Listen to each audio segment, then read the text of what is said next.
안녕하세요. 결혼한 지 1년도 되지 않아서 추악한 시댁과 남편의 민낯을 알게 되었습니다.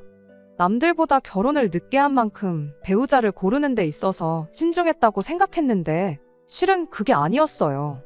이렇게 저의 모든 걸 빼앗아가려는 욕심 많은 사람들일 줄은 생각도 못했네요. 제가 37살의 나이로 결혼을 했습니다. 결혼은 그 누구들보다 늦게 한 편이지만 애초에 제가 결혼 생각이 아예 없어서 안 하고 있던 게 아니었어요.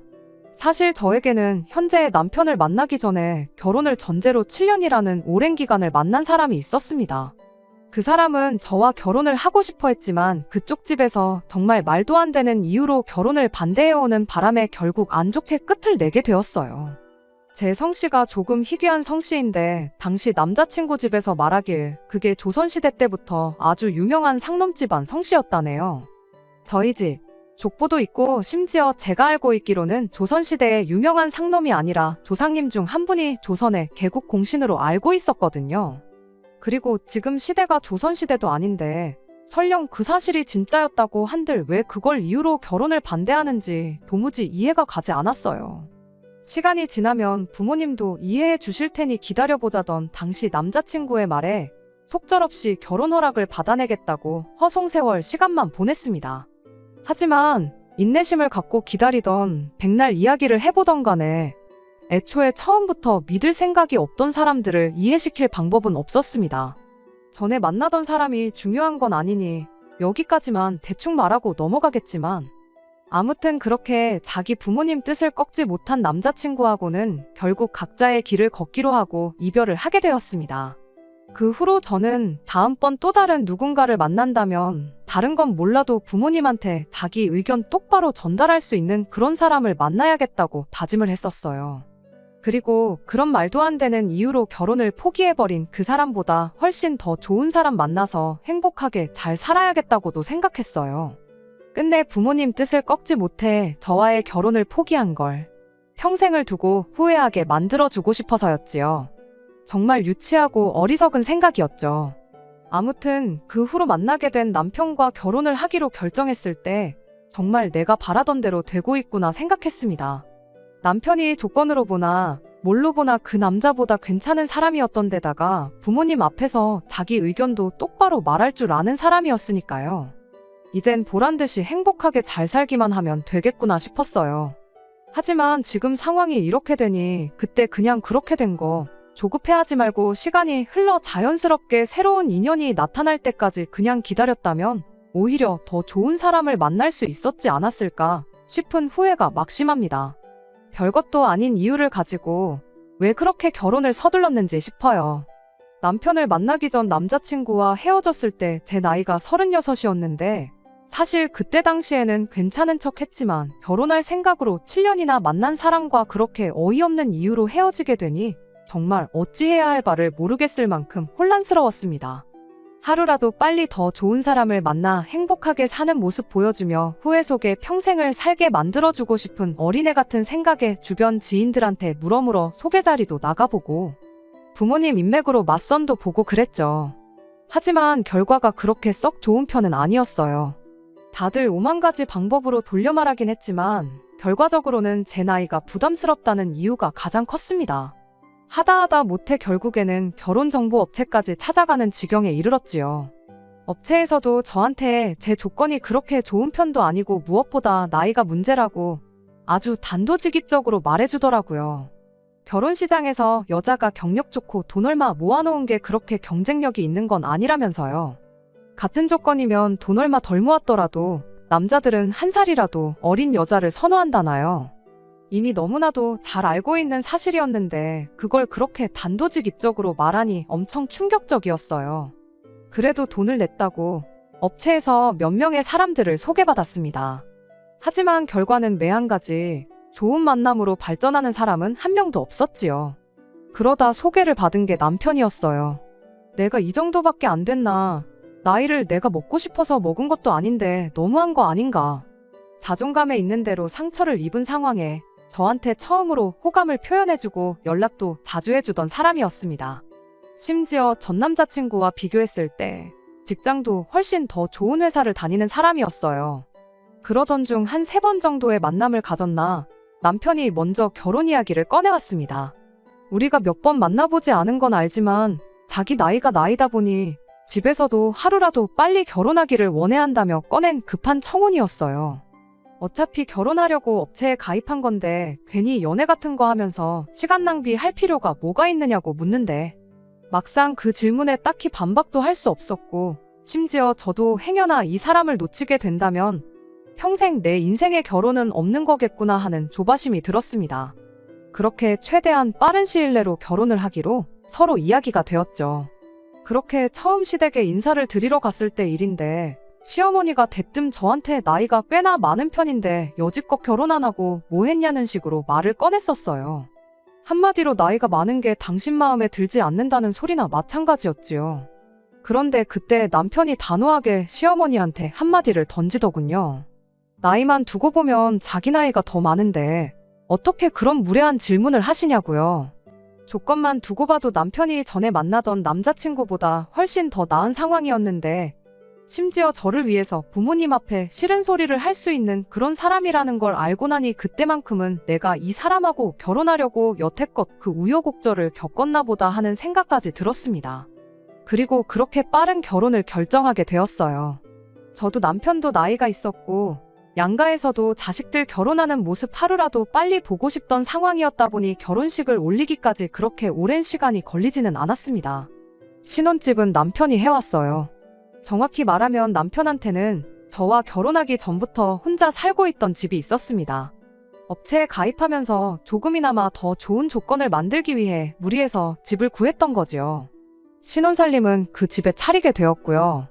저도 직장 생활을 10년 넘게 하면서 모아놓은 돈이 상당했는데 그렇다 보니 결혼식 비용에 필요한 혼수를 채웠는데도 돈이 많이 남는 상황이었습니다. 남편 집을 공동명의로 바꾸고 제 남은 돈을 공동재산으로 돌릴까 싶었는데 남편이 일단은 각자 돈 관리는 따로 하는 게 어떻겠냐는 말을 꺼내왔어요.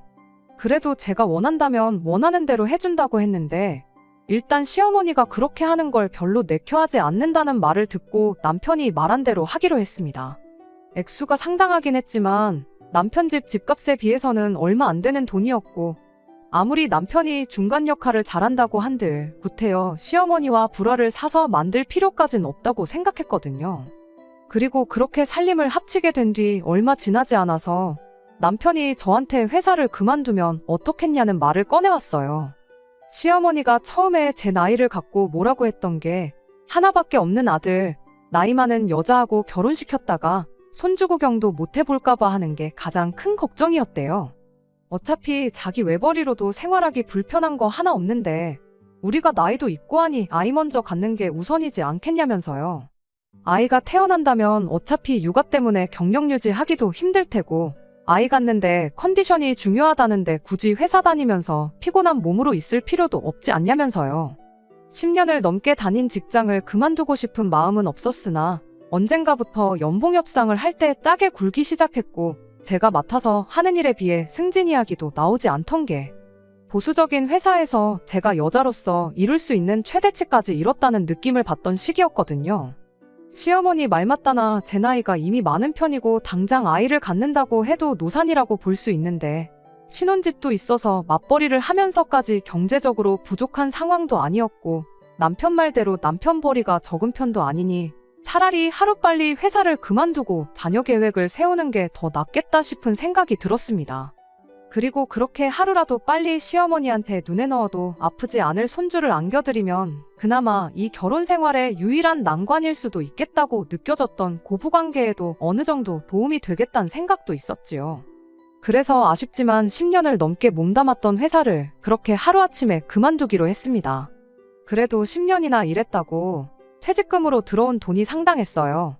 결혼 후에 통장은 따로 관리를 하기로 했었다 보니 다른 건 모르겠고 그 돈으로 주식 같은 걸 공부해서 목돈을 조금 굴려보면 가게에 어느 정도 보탬이 되지는 않을까 하는 생각이 들었습니다. 전업주부이자 전업투자자로 저희 인생 2막을 시작해보자는 생각이었지요. 그런데 그러던 어느 날 남편이 저한테 돈 좀 빌려줄 수 있냐고 물어보더라고요. 자기 여동생, 그러니까 저한테는 시누이죠.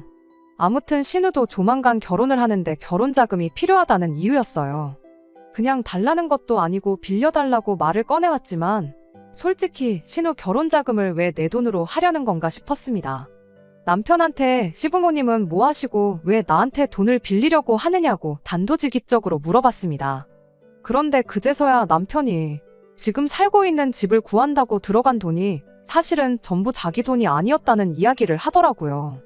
자기가 나이도 있고 한데 결혼정보업체에 가입하면서 조금이나마 경쟁력을 가지려면 연봉보다 중요한 게 자가로 집이 있냐 없냐였답니다. 그래서 그때 급하게 시부모님한테 지원을 받아서 이 집을 마련했던 거라고요. 사실 결혼하고 나서 돈 관리를 따로 하자고 했던 것도 시어머니한테 갚을 돈이 남아있던 상황이었기 때문도 있다고 양심 고백을 해왔어요. 시어머니한테 빚진 건 자기 돈으로 갚고 싶어서 그랬다나요.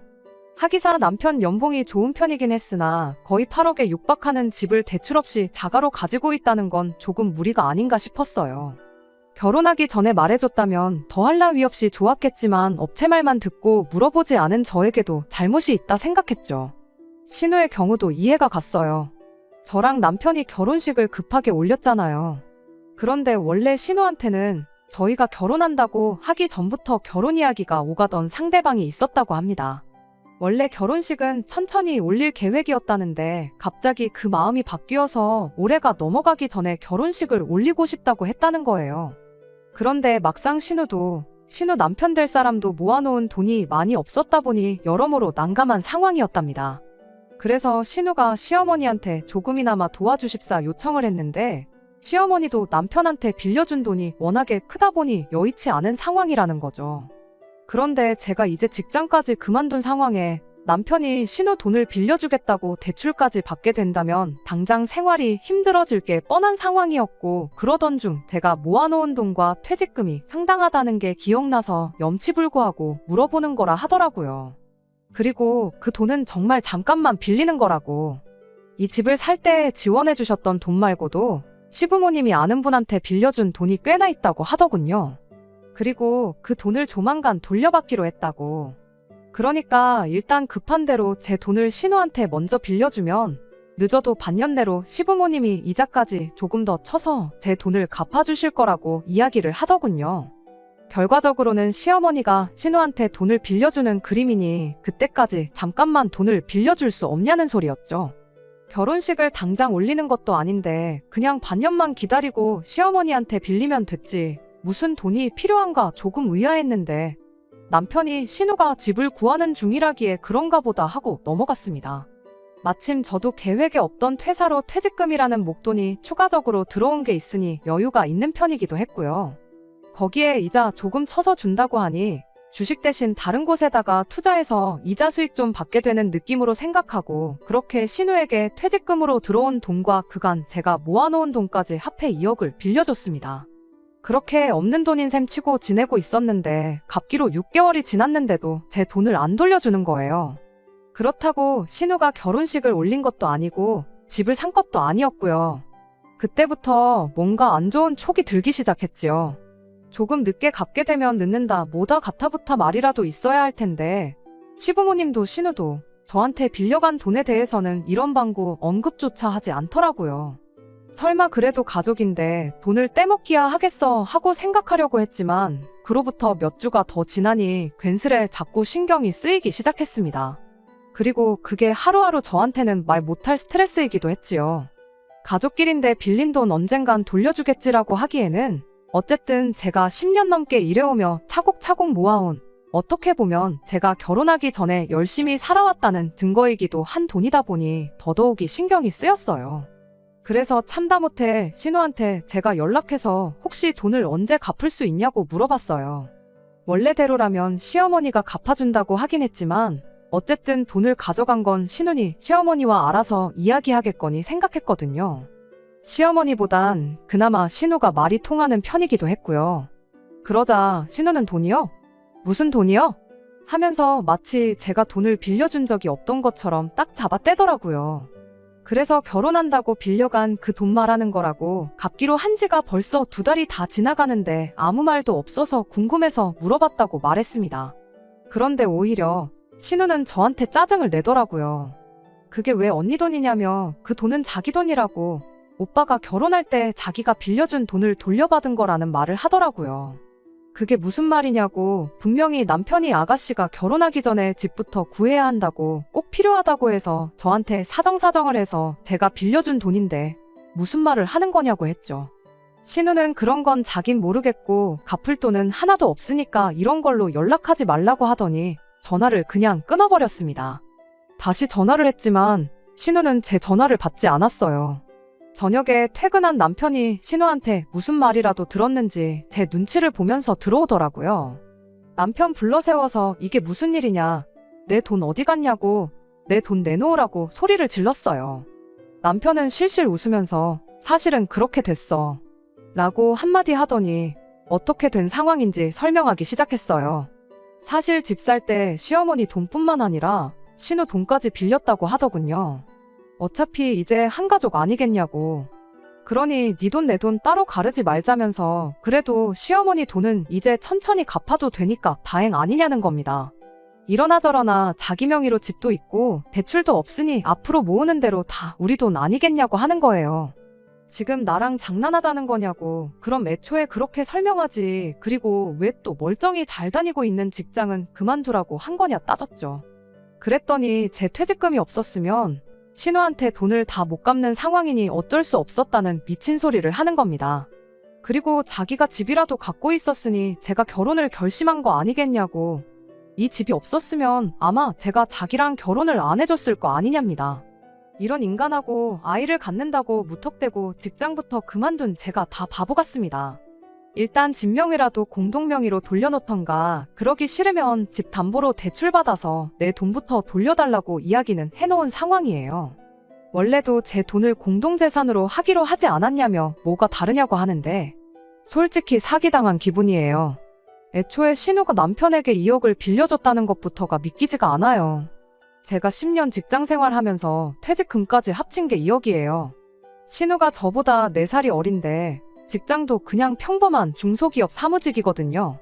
그 정도면 직장인 되자마자부터 1,000원 한 장 안 쓰고 모아야 그만큼 모을까 말까일 텐데 애초에 제 퇴직금까지 생각해서 신우 시집 보낼 돈을 마련해 주려고 계획적으로 사기를 친 거 아닌가 하는 생각까지 듭니다. 남편 얼굴 볼 때마다 진짜 한두 대 쥐어박는 걸로는 화도 풀릴 것 같지도 않아요. 이거 어떻게 해야 좋은 걸까요? 안녕하세요.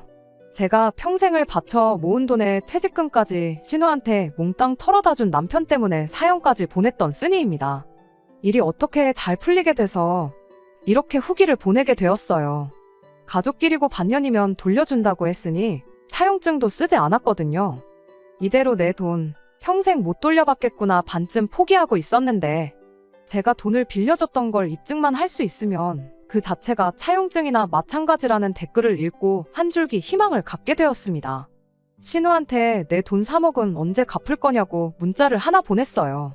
아니나 다를까 신우가 자기가 가져간 게 2억이지 언제 3억이 됐냐고 발끈해서 답장을 보내더라고요. 3억이 아니라 2억인 건 저도 알고 있었고 단지 저는 신우가 저한테서 2억을 가져갔다는 증거가 필요해서 일부러 미끼를 던진 거였습니다. 이미 증거가 생긴 마당에 더 길게 기다릴 필요가 있나 싶어서 그 길로 신우를 사기죄로 고소했어요. 남편은 남편대로 사기 결혼으로 혼인 취소 소송을 걸었고요. 갑자기 날라온 소장에 신우가 쫄아서는 돈을 조금 써서 당장은 못 돌려주고 한 2년만 기다려달라고 하더라고요. 그 짧은 사이에 뭘 얼마나 썼길래 5천이나 비는가 싶었지만 제가 알 바 아니었죠. 기다려줄 생각도 없었고요. 그 길로 시어머니한테 전화해서 딸 콩밥 먹이고 싶지 않으면 내 돈만 들어서 가져오라고 했습니다. 남편에게는 사기 결혼을 이유로 위자료까지 받아낼 수 있었어요. 그렇게 결국 혼인무효 판결을 받게 되었고 짧은 결혼 생활을 그렇게 마치게 되었습니다. 평생을 다녀온 직장을 그만두게 된 건 안타까운 일이긴 하나 남편한테 받은 위자료가 넉넉하다 보니 일단 그 돈으로 원래 계획했던 대로 전업투자를 시작할 계획이에요. 그리고 10년 일한 경력이 어디 가는 것도 아니니 정 모하면 다시 일자리 구하는 건 일도 아니라 생각합니다. 제가 정말 어리석었어요. 결혼 그까짓 게 뭐라고 오래 만나던 사람과 헤어졌다고 홧김에 해버린 제가 정말 멍청했습니다. 차라리 혼자 지내면 지냈지. 왜 그런 결정을 내렸는지 아직도 제 자신이 이해가 가지 않아요. 그리고 얼마 전에 부모님의 반대로 저에게 이별을 고했던 그 남자한테서 잘 지내냐는 연락을 받았습니다. 자기가 잘못했다고 부모님하고 영까지 끊을 각오가 되어 있으니 다시 만나달라네요. 그 짧은 사이에 제가 벌써 다녀온 사람이 되었다는데도 자기는 상관이 없답니다. 어차피 혼인 무효 판결을 받아서 서류상으로는 깨끗한 상황이긴 하지만 이미 결혼에 대한 환상이 산산이 부서진 이 상황에 굳이 결혼을 해야겠다는 생각이 들지가 않아요. 부모님하고 연을 끊겠다는 말도 솔직히 믿을 수가 없고요. 괜히 또 믿는 도끼에 발등 찍힐 필요는 없잖아요. 그냥 당분간은 머리를 비우고 혼자 지낼 생각입니다. 두 번째 사연입니다. 안녕하세요. 결혼 앞두고 고민이 많은 30살 여자입니다. 남자친구와는 6년째 연애 중이고 얼마 전부터 결혼 이야기가 오가고 있는 상황이에요. 남자친구는 저보다 4살이 많아요. 사람들이 말하는 1등 신랑감하고는 조금 거리가 있는 사람입니다. 성격이나 뭐나 어디 빠지지는 않는데 모아놓은 돈이 없고 월급도 적은 편이에요. 연애를 시작했을 때부터 다니고 있던 회사도 정직원으로 일하고 있는 게 아니라 계약직이라서 안정적이지 않기까지 합니다. 내년에는 정직원으로 전환이 될 거다 이런 식으로 매해 말만 하지 6년 동안 달라진 게 없습니다. 심지어 한 달에 250 조금 넘게 벌고 있는데 어디에다 썼는지는 모르지만 모아둔 돈이 2천만 원 정도밖에 없대요. 그렇다고 제가 남자친구에 비해서 엄청난 돈을 벌고 있는 건 아니지만 사회생활을 일찍 시작하기도 했고 회사에서도 이제 연차수가 높아지다 보니 월급은 남자친구보다는 제가 많아요.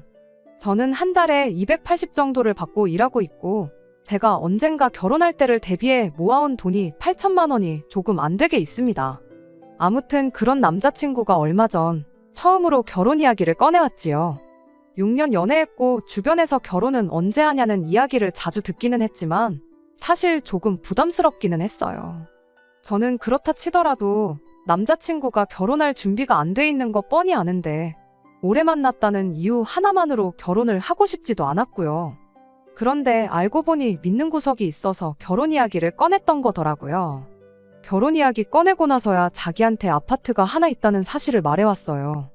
몇 년 전에 전세에 대출까지 끼고 구한 집인데 그때보다 집값이 많이 올라서 사실 여유가 있는 편이라나요. 지금 살고 있는 세입자들이 자기들 돈 들여서 리모델링도 해놓은 상태이고 우리는 그 집이 비워지면 그냥 들어가서 살기만 하면 된다고 하더라고요. 준비가 하나도 안 되어 있다고 생각했던 사람이 실은 결혼하면 살 집까지 구해놓은 상황이라는데 속물 같긴 하지만 그래도 결혼을 하지 말아야 할 이유가 하나도 없었죠. 일단 그래도 저한테만큼은 잘하는 사람이었고 오래 만난 만큼 편한 사람이기도 했으니까요. 그렇게 저는 남자친구의 청혼을 받아들였고 결혼 준비를 시작하게 되었습니다. 남자친구의 부모님을 처음 보는 날이었는데 당신들은 아들에게 집을 해줬으니 더 이상 해줄 수 있는 게 없다고 단단히 못을 박으셨어요. 그리고서는 저보고는 모아놓은 돈이 얼마나 있냐고 물어왔지요. 나름대로 재벌이로 돈을 이만큼 모았다는 거에 자부심도 있어서 두 분 앞에서 자신있게 8천 정도 있다고 대답했죠. 그런데 돌아온 어머님 반응이 영 탐탁치 않아 하는 분위기였습니다. 요즘 세상에 서울에 집 해오는 사람이 몇이나 되는 줄 아냐면서 꼴랑 8천 들고 오는 거면 거의 결혼을 거저한다는 식으로 말을 하더라고요. 아무튼 조만간 그 집에 살고 있는 세입자들이 조만간 집을 비울 예정인데 결혼식 날짜가 잡힌 건 아니지만 일단 집을 비워둘 수는 없으니 남자친구라도 먼저 들어가 살게 살림살이 좀 채워놓으면 좋겠다는 말을 꺼내셨어요. 어차피 식만 올리면 당장 들어가 살 집이고 식도 되도록이면 올해 내로 올릴 계획이었기 때문에 그러기로 했어요. 남자친구 혼자 살면서 결혼하면 바꿔버릴 가구들 결혼 전까지 몇 달 쓰자고 새로 사라고 하기도 뭐해서 알겠다고 했습니다. 집은 생각보다 많이 작았지만 이제 새로 시작하는 신혼부부가 살기에는 전혀 모자람이 없어 보였습니다. 전세입자가 집을 얼마나 깔끔하게 사용했는지 고칠 거 하나 없었고 지하철역도 근처에 있어서 위치도 좋은 데다가 검색을 해보니 아파트가 재건축 호재까지 있더라고요. 아무튼 집이 넓은 편이 아니다 보니 혼수를 채우더라도 제가 모아놓은 돈이 많이 남는 상황이었습니다. 남자친구 어머니께서 진작에 저희 결혼한다고 뭐 하나 해줄 생각 없으니 그리 알라고 못을 박아놓은 상황이었기에 굳이 예단 같은 건 하고 싶지 않았어요. 하지만 돈이 남는 상황이다 보니 차라리 그럼 제 돈으로나마 양가 부모님들 크루즈 여행이라도 한번 보내드리면 어떤가 싶었습니다. 그런데 남자친구가 그런 건 나중에 이야기하는 게 좋겠다며 말끝을 흐리더라고요. 아무튼 그렇게 집에 가전가구들이 하나씩 채워지기 시작했어요. 가구며 생활가전이며 하나씩 들어오기 시작하니 텅 비어있던 집이 한층 더 신혼집다워졌습니다. 이제 제법 보금자리 같은 느낌이 들기도 했고 침대가 들어오고부터는 저도 집으로 가지 않고 가끔씩 그 집에서 자고 가고 그랬어요. 그런데 그렇게 그 집에 살림살이들을 다 채워놓으니 남자친구의 태도가 돌변하기 시작했습니다. 식날짜가 다가오는 만큼 다른 건 몰라도 이야기하다 말았던 크루즈 여행에 대한 이야기를 마무리 짓고 싶었어요. 미리 예약하면 미리 예약한 만큼 비용도 덜감할 수 있었고 말이죠. 그런데 남자친구가 저보고 돈 아까운 줄 모른다고 무슨 크루즈 여행은 크루즈 여행이냐며 돈은 그냥 쥐고 있으라고 하더라고요. 내가 모은 돈이고 의미 있게 쓰고 싶어서 그러는데 왜 그러느냐. 우리 부모님만 보내드리는 게 아니라 오빠네 부모님도 보내드릴 건데 뭐가 문제냐 하고 물었더니 그제서야 이 집에 대해 저한테 또 말해주지 않았던 사실을 그제서야 털어놓더군요. 사실 제 돈을 남아있는 대출금을 상환하는 데 써야 한다고요.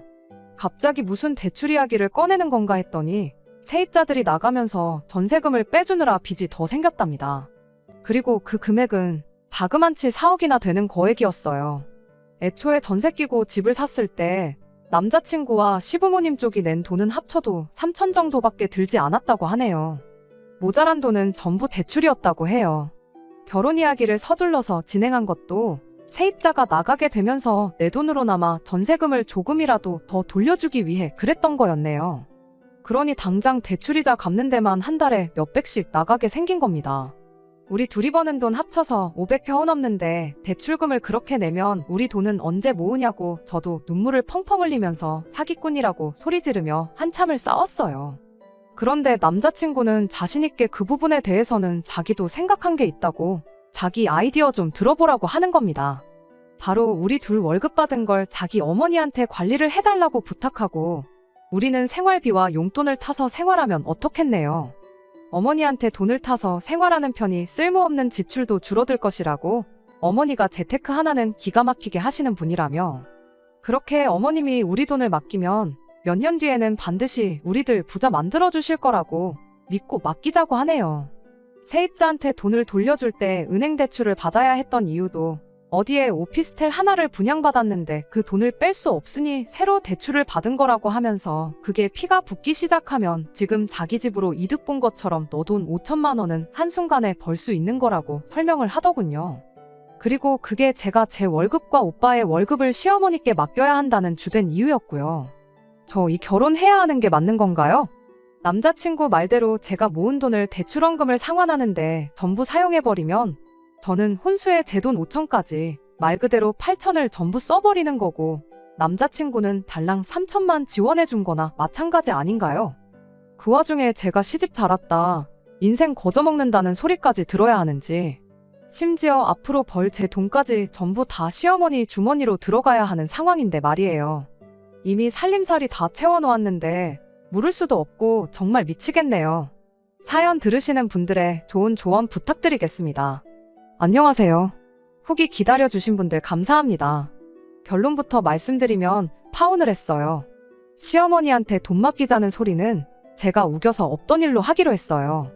저도 일단 그 적은 월급 아끼고 모아서 8천을 만든 사람이니 돈 모으는 것만큼은 자신이 있다고요. 어머님한테 맡기지 않아도 우리 선에서 절대로 손해보지 않게 돈 관리를 잘할 자신이 있다고 대출 갚는 건 나도 긍정적으로 생각해 볼 테니 돈 관리만큼은 우리가 직접 하자고 했죠. 그렇게 그냥 좋은 게 좋은 거다 생각하고 한번 잘 살아보려고 했는데 결국 파혼을 하게 된 진짜 이유에 대해서 말씀드릴게요. 어머님의 재테크 실력이 남다르다고 하지만 제 생각엔 은행 빚으로 그렇게 무턱대고 돈 굴리는 건 정말 위험한 투자라고 생각하거든요. 아무튼 그런 이유로 어머님한테 돈 관리를 맡기기 싫다고 했더니 그 뒤로부터 남자친구의 태도가 조금씩 변하기 시작했습니다.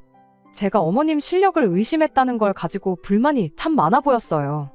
제 결혼 축하한다고 제 친구 중에 한 명이 저한테 프랜차이즈 빵집에 케이크 기프티콘을 하나 보내줬어요. 그런데 저도 오빠도 입이 짧은 편이라 케이크로 받으면 분명히 남아서 버릴 것 같아 아깝다는 생각이 들어서 빵집에 찾아가서 거기서 같이 팔고 있는 병음료로 받아갈 수 있냐고 물어봤어요. 원가가 달라서 안 된다고 하는 걸 억지로 케이크 가격보다는 조금 모자라게 해서 음료수 6병으로 바꿔왔습니다. 차라리 음료수는 두고두고 먹을 수 있으니 그게 더 경제적이라고 생각을 했거든요. 그런데 집에 와서 보니 한 종류만 제외하고 나머지가 유통기한이 이틀 뒤면 끝나버리더라고요. 바꿔올 때 미리 확인할 거리라는 후회가 들기는 했지만 제가 케이크를 음료수로 바꿔가면 안 되겠냐고 했을 때 난감해하던 직원분 모습이 생각났어요. 도로 찾아가서 다시 케이크로 달라고 하기도 뭐하고 유통기한 넉넉한 걸로 다시 골라가겠다고 하기도 뭐했습니다. 어차피 날짜가 지나가 버린 것도 아닌데 그냥 남자친구랑 저랑 이틀 동안 3병씩 마시면 되겠지 하고 말았어요. 퇴근하고 온 남자친구에게 음료수를 건네면서 한 병 먹으라고 말했어요. 남자친구는 갑자기 뭔 음료수냐고 자기는 별로 생각이 없다고 하길래 유통기한이 다 돼가니 빨리 먹어야 된다고 한마디 했죠. 그랬더니 대번에 이거 봐 하면서 저보고 정신머리가 없다고 하더라고요. 어떻게 먹을 걸 사오면서 유통기한 확인을 안 할 수가 있냐고 돈 관리하는데 자신 있다더니 벌써부터 이런 기본적인 것도 확인을 안 했다고 잔소리를 하더라고요. 그리고 이걸 보니 저한테 돈 관리를 맡기면 아주 길바닥에 나앉게 되는 거는 순식간이겠다고 빈정대기까지 하대요. 내 돈 주고 산 게 아니고 먹지도 않는 케이크보다 음료수가 낫겠다 싶어서 바꿔온 거라고 설명을 했는데도 그게 공짜로 받은 거는 아니지 않냐면서 이죽대기 시작했어요. 유통기한을 미처 확인하지 못한 건 제 잘못인 점을 인정하지만 그렇다고 그걸 가지고 돈 관리를 못한다는 말을 들을 것까진 아니라 생각했거든요. 지는 평생 돈 2천 모은 게 다면서 말이죠. 그랬더니 자기는 집을 해오지 않냐면서 너야말로 돈 8천 모아놓은 걸 가지고 아주 평생 유세를 부릴 생각이냐 하더라고요. 3억 주고 산 집이 지금 5억이라고 제가 큰 소리를 칠 거면 2억 정도는 모아놓고 해야 된다고 어림도 없는 소리를 짓거리면서 그러니까 돈 관리하는 재주 없는 거 인정하고 좋은 말로 할 때 엄마한테 돈 관리를 맡기자 우겨대기 시작했어요. 너같이 씀씀이 해프고 아까운 줄 모르는 애한테 돈 관리를 맡기고 싶지 않다면서요. 저는 끝까지 그럴 생각은 없다고 좋게 이야기했는데 남자친구가 그럼 이건 어떻겠냐며 절충안이라고 꺼낸 말에 완전히 정이 떨어져 버렸어요. 제 월급으로 우리 생활비하고 대출을 갚는 걸로 하고 자기 월급은 엄마한테 전부 들여서 재테크를 부탁드리면 어떻겠냐고 말을 하더군요. 듣자 하니까 따지고 보면 거액의 빚을 가지고 결혼하는 놈이 집 한 채 해온다고 으스대는 것도 짜증나고 공짜로 받은 음료수 유통기한 가지고 경제관념 없는 여자 소리 듣는 것도 싫고 제가 피땀 흘려 번 돈만 가지고 생활하고 시어머니가 남편 월급 굴리고 있는 꼴도 못 보겠으니 그냥 이 결혼 없던 일로 하자고 한마디 던져줬습니다. 살림살이 채워놓은 건 3달 사용한 거 감가상각까지 다 쳐서 받아도 되니까 네가 살 집 가고 나한테 대출받아 산 걸로 치고 그 돈은 저한테 갚으라고 했어요. 어차피 빚이 4억이나 되는데 4억이나 4억 2천이나 뭐 다르게 있냐고요. 그러고 그냥 집으로 돌아와 버렸습니다. 집에 오고 얼마 지나지 않아서 남자친구 어머니한테서 전화가 왔어요. 돈 관리해주는 건 당신과 상의도 안 한 내용이라고 사과를 하면서도 자기가 재테크를 너무 잘해서 아들이 한 소리라고 크게 신경 쓰지 말라고 하는데 제 귀에는 당장 제가 해온 살림살이들 돈으로 돌려줄 여유가 없으니 그냥 결혼해서 살라는 소리처럼 들리더라고요. 이 결혼 솔직히 수지타산도 안 맞는 거 알고 나서도 하려고 했지만 이젠 더 이상 남자친구 똥배짱 부리는 꼴 보고 싶지도 않고 참을 생각도 없고 제 마음은 돌릴 생각 없다고 대답했어요. 어머님은 끝까지 제 눈치를 보면서 다시 한번 생각해보라고 하는데 재테크를 그렇게 잘하고 돈 관리하는데 도가 트신 분이 당장 저한테 돌려줄 2천을 융통을 하질 못해 전전긍긍하는 모습을 보니 지금 다시 생각해봐도 내 돈까지 맡겨가며 결혼하기보다 파혼하기를 100번 잘한 것 같다는 생각이 드네요. 변변찮은 것도 알고 모아놓은 돈도 없고 비전도 없는 사람, 인간성 좋은 거 하나만 보고 결혼까지 생각했던 제가 정말 바보 같네요. 인간성까지도 없는 팔푼이란 걸 알게 되었으니까요. 햇수로만 6년이라는 긴 시간을 만나온 사람인데 그동안 제 곁에 있던 사람 본성도 눈치채지 못하고 지냈다는 게 6년이라는 세월은 사람의 됨됨이를 평가하기엔 너무나도 짧은 세월 아닌가 하는 생각이 들었습니다. 그렇게 남자친구가 평생 직장 생활하면서 모아놓았다는 2천만 원 동전 한 입 남기지 않고 탈탈 털어서 제 돈 돌려받고 결국 파혼을 했어요. 후회는 없어요. 오히려 저한테는 좋은 경험이 되었고 더 나은 사람을 만날 수 있는 좋은 교훈이 되었다고 생각합니다. 끝까지 들어주셔서 감사합니다. 오늘의 사연은 여기까지입니다. 구독과 좋아요, 알람 설정 부탁드리고 더 좋은 사연으로 다시 찾아뵙겠습니다. 감사합니다.